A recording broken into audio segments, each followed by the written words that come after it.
10, 9, 8, 7, 6, 5, 4, 3, 2, 1, 0. Saat di jalanan, biasanya kita melihat beragam jenis mobil. Setiap mobil melaju dengan kecepatan yang berbeda. Dari banyak mobil yang melaju tersebut, kira-kira mobil manakah yang paling sulit berhenti? Ya, tentu saja mobil dengan kecepatan yang paling tinggi. Tapi kok bisa gitu ya teman-teman? Biar pertanyaannya terjawab, tonton terus video ini sampai selesai ya. Nah, fenomena di jalan raya tadi dapat kita jelaskan dengan konsep fisika, khususnya konsep momentum. Jadi, di video kali ini kita akan belajar momentum dan impuls. Apa itu momentum?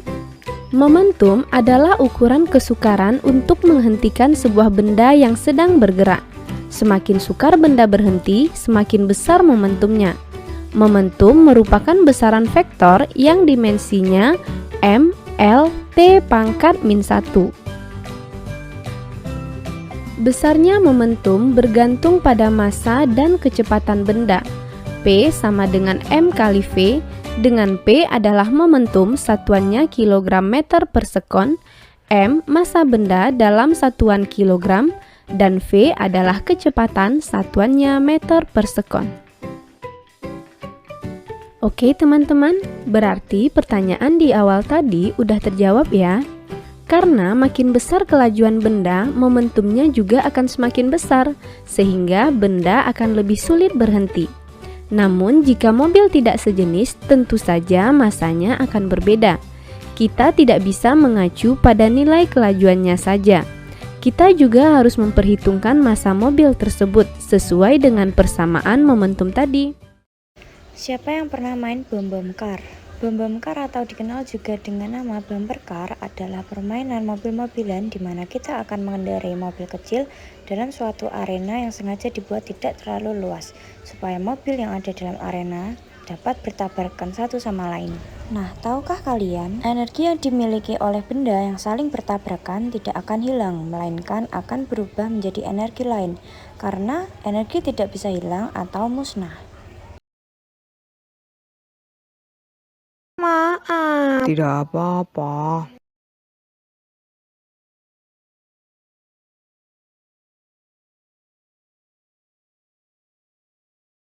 Analisanya, jika sebuah benda bermassa M dikenai gaya sebesar F, akan menyebabkan benda bergerak dengan kecepatan V dan menumbuk benda kedua menyebabkan benda kedua berpindah posisi. Sehingga besar momentum P yaitu massa kalikan kecepatan atau M kalikan V. Momentum is inertia in motion. A lot of momentum means a lot of oomph. An even better way to describe momentum is as the product of mass times velocity. This means that if something is moving, there are two ways to affect its momentum. One, there's the mass. You know, for the same speed, a massive truck has so much more momentum than a mosquito. And two, look at the velocity.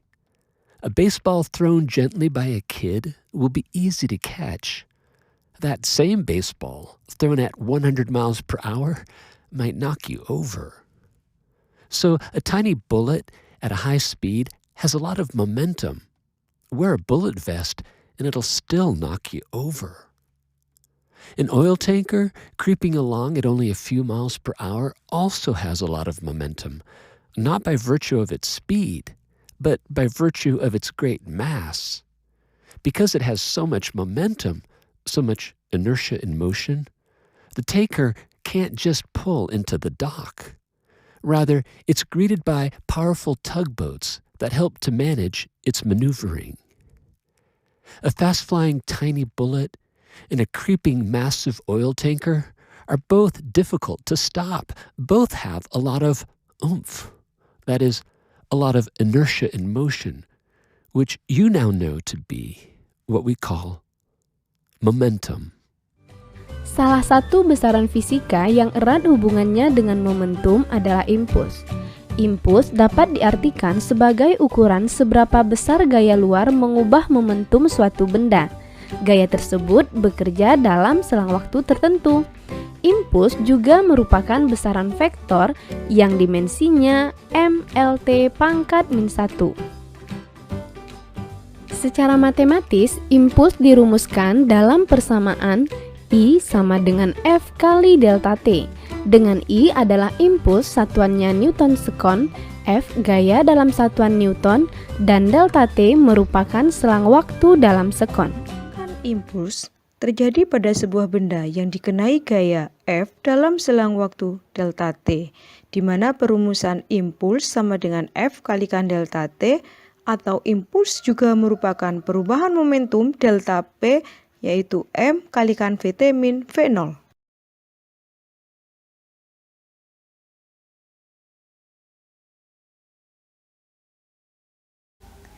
Yang pertama yaitu sebuah pistol yang akan ditembakkan.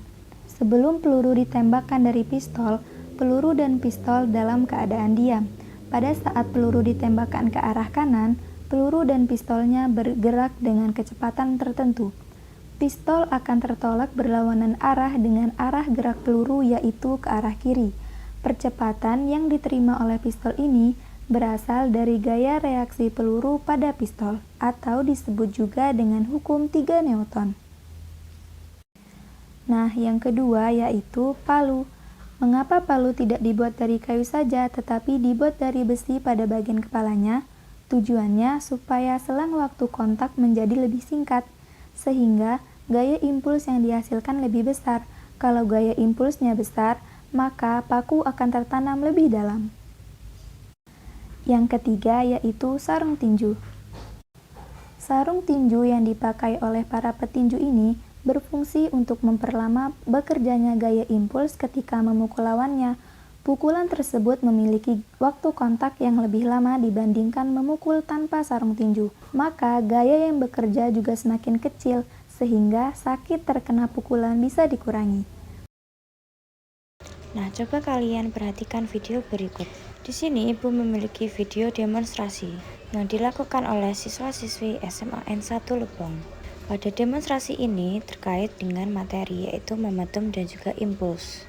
Mari sama-sama kita simak videonya. Assalamualaikum warahmatullahi wabarakatuh. Halo teman-teman.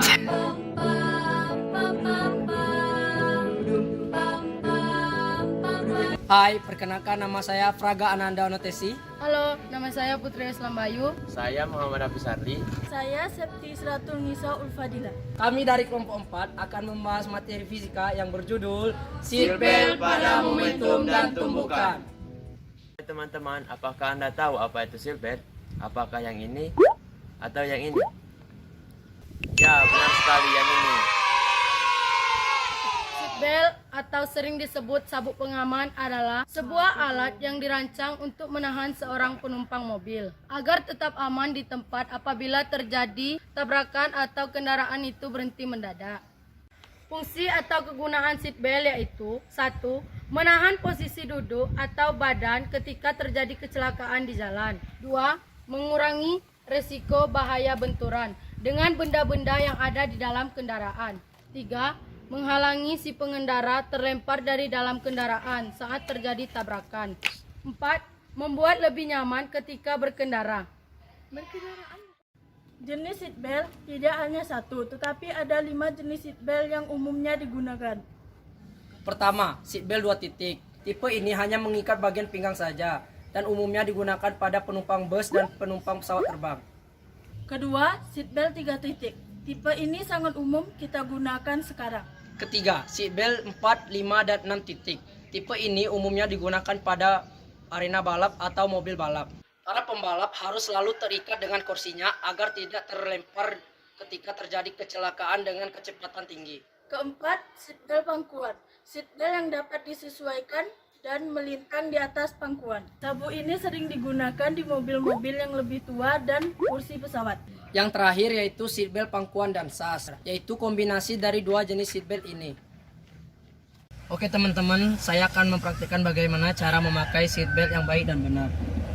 Pertama, kita tarik dan kita masukkan ke dalam ini, klik sampai berbunyi.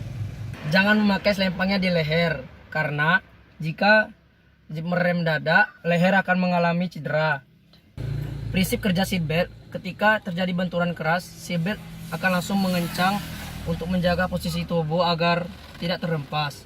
Dan beberapa detik kemudian, sensor pada seatbelt akan membaca pergerakan kendaraan, terutama jika kendaraan secara tiba-tiba mengalami kecelakaan. Sistem seatbelt pun bekerja dan mengamankan pengendara. Ternyata seatbelt juga memiliki hubungan dengan tumbukan loh. Apa itu tumbukan? Tumbukan merupakan tabrakan antara dua benda karena adanya gerakan. Dengan terjadinya tumbukan pada mobil karena terjadinya kecelakaan, otomatis seatbelt akan bekerja pada kendaraan dan mengamankan si pengendara agar tidak terbentur dengan setir secara langsung yang dapat membahayakan si pengendara tersebut. Pernahkah kalian melihat peringatan seperti ini? Ya, peringatan seperti ini biasanya kita jumpai di tepi jalan raya.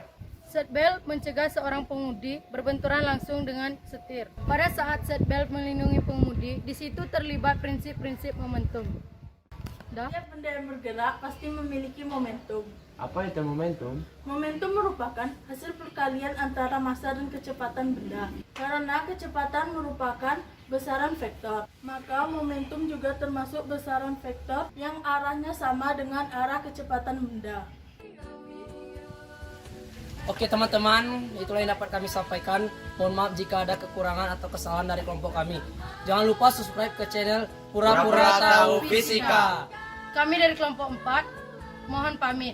Assalamualaikum warahmatullahi wabarakatuh.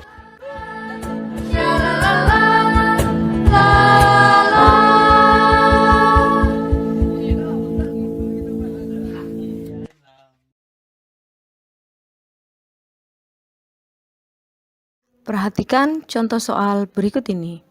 Sebuah mobil dengan massa 2000 kg mula-mula bergerak lurus dengan kecepatan awal 20 meter per sekon ke utara. Setelah beberapa saat, mobil tersebut direm dan setelah 10 detik kecepatannya berkurang menjadi 5 meter per sekon. Tentukan momentum awal mobil, momentum mobil setelah direm, perubahan momentum setelah direm.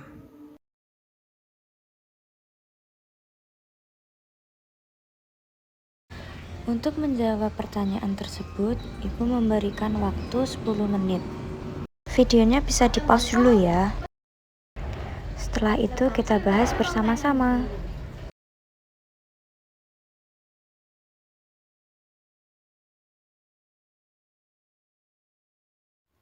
Analisis contoh soal. Dari soal diketahui V0 sama dengan 20 meter per sekon, Vt sama dengan 5 meter per sekon, T sama dengan 10 sekon, dan M sama dengan 2000 kg. Untuk menghitung momentum awal mobil, bisa digunakan persamaan P0 sama dengan M kalikan V0, sama dengan 2000 kg dikalikan 20 meter per sekon, sama dengan 40.000 kg meter per sekon.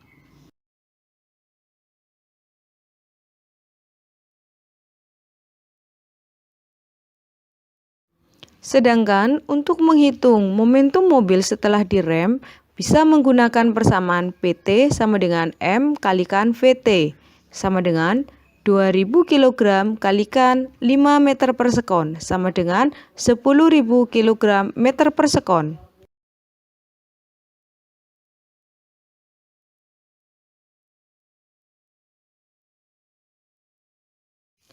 Dan untuk menghitung perubahan momentum setelah direm, bisa menggunakan persamaan delta P sama dengan PT min P0, sama dengan 10.000 kg meter per sekon dikurangi 40.000 kg meter per sekon, sama dengan min 30.000 kg meter per sekon.